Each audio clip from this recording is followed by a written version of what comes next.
हर हर महादेव साथियों, आप सभी का मेरे चैनल लव यू जिंदगी में तहे दिल से स्वागत है। आप सुन रहे हैं अर्चना वर्मा की लिखी हुई कहानी तेरे संग 11 का 75वां भाग।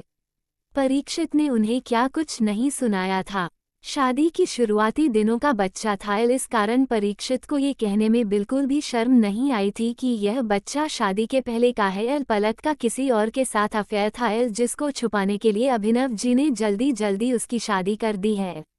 इस बात को सुनकर तो अभिनव जी का खून खौल उठा था। इस बात को तो वही जानते थे कि उन्होंने पलक को किस तरह से परीक्षित से शादी करने के लिए तैयार करवाया था। अभी पलक की उम्र भी कम थी। वह खुद शादी नहीं करना चाहते थे, परंतु अपने पिता की अंतिम इच्छा और परीक्षित के नाना जी का इतना दबाव था कि वह चाहकर भी ना नहीं कह सके थे। वह गुस्से में फोन पर ही परीक्षित के ऊपर चिल्लाए थे, तुम्हें मेरी बेटी को नहीं रखना है तो मत रखो। मैं तुम्हारे सामने उसे साथ रखने की भीख भी नहीं मांग रहा। मेरी बेटी मेरे ऊपर बोझ नहीं है। पर मेरी बेटी के किरदार पर अगर एक उंगली उठाई या फिर उसके चरित्र पर लांछन लगाया तो मुझसे बुरा कोई नहीं होगा।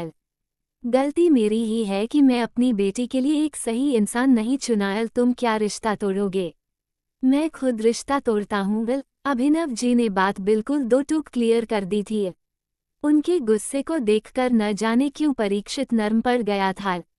मैं आपकी बहुत इज्जत करता हूँ अंकल, लेकिन अगर मन में कोई गांठ पड़ जाए तो उसको सुलझा देना ही बेहतर होता है, या फिर उसको निकाल कर बाहर फेंकना ही सबसे बेहतर विकल्प होता है। वरना ये गांठ कब नासूर का रूप धर ले कोई नहीं जानता, और ऐसे में एक दो नहीं तीन तीन जिंदगियां खराब हो जाएगी। मेरे मन में ये गांठ है। अब तो मेरे रिश्ते में कोई भी बड़ा बचा नहीं, पर आप मेरे लिए आज भी बड़े हैं।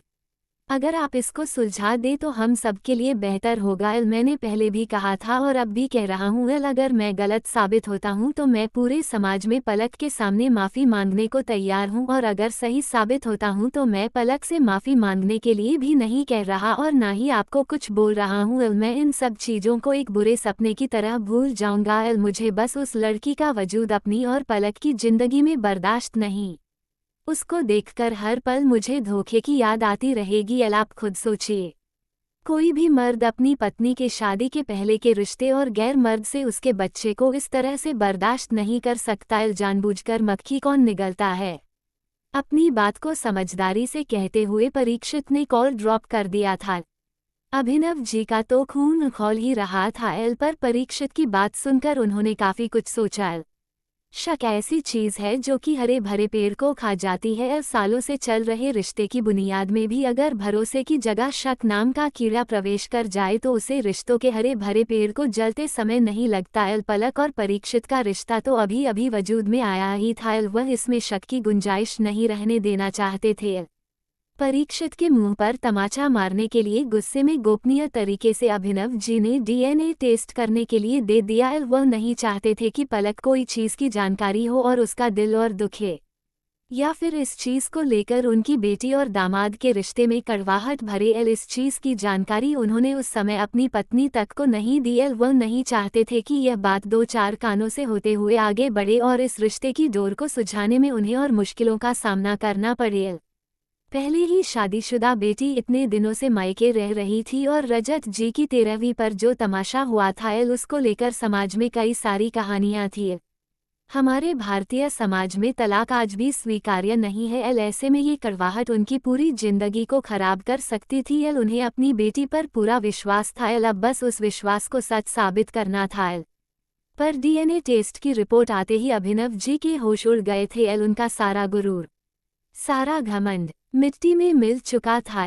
अब वो किस बुनियाद पर परीक्षित से पलक का मुकदमा लड़ते, समाज के सामने खड़े होते, क्योंकि जिस जमीन पर वह खड़े थे वह जमीन ही दलदली निकली थी। अभिनव जी की आंखों के आगे अंधेरा छाने लगा था। अगर अब वो पलक को परीक्षित के साथ रखने के लिए या फिर उन दोनों के रिश्ते के फैसले के लिए कोर्ट में भी जाते तो परीक्षित को ये साबित करने में 2 सेकंड का टाइम भी नहीं लगता कि मुस्कान उसकी बेटी नहीं है। ऐसे में सबसे ज्यादा कीचड़ पलक के किरदार पर ही उठाती। अभिनव जी पर उठाती। तलाक का तो बदनुमा दाग लगता ही, साथ में पूरे समाज में चरित्रहीन होने का लेवल भी लग जाता। अभिनव जी के लिए ये सब कुछ बर्दाश्त से बाहर हो रहा था। मुस्कान के जन्म पर अभिनव जी ने एक अच्छी खासी पार्टी का इंतजाम किया था। इस पार्टी में आने वाला हर इंसान परीक्षित के बारे में पूछ रहा था और दबे शब्दों में उन दोनों के रिश्ते के बारे में भी बात कर रहा था। कई लोगों जो दोनों तरफ से कॉमन रिश्तेदार थे, उन लोगों ने तो खुद परीक्षित को फोन करके उसके न आने का कारण भी पूछा। भगवान का शुक्र था कि अभी तक परीक्षित ने किसी बाहर वाले से यह नहीं कहा था कि मुस्कान उसकी बेटी नहीं है, या फिर उन दोनों के बीच में इतना झगड़ा चल रहा है। जाने क्यों उसने भी फुर्सत ना मिलने पर ना आने का बहाना बनाया था, वरना उसके मुंह से एक भी शब्द निकलने पर समाज में तिल का ताड़ बनते देर नहीं लगती। अभिनव जी को ये बात परीक्षित की समझदारी लगी थी। उन्हें लगा कि परीक्षित अपने रिश्ते को बचाने की कोशिश कर रहा है। तब उन्होंने एक फैसला अपनी बेटी की खुशहाल जिंदगी के लिए समझदारी से लेने की कोशिश की थी। और यही फैसला शायद उनकी जिंदगी का सबसे बड़ा गलत फैसला साबित हुआ था। रिश्तों की कसम किस्में, कोई भी फैसला आसान नहीं होता। कोई पूरी तरह से सही और कोई पूरी तरह से गलत नहीं होता। रिश्तों की नाजुक डोर को उलझने से पहले सुलझा लो, वरना अगर इसको सुलझाना इतना ही आसान होता तो बंसी बजाने वाला कभी भी महाभारत नहीं होने देता। पर परीक्षित ने तो महाभारत की शुरुआत कर दी थी। क्या होने वाला था इसका अंजाम जानने के लिए बने रहे अगले भाग तक। तब तक के लिए वीडियो को लाइक और चैनल को सब्सक्राइब करना मत भूलिएगा। खुश रहिए, स्वस्थ रहिए, मस्त रहिए और यही यूट्यूब पर मिलते रहिए। मिलते हैं अगले भाग के साथ। हर हर महादेव।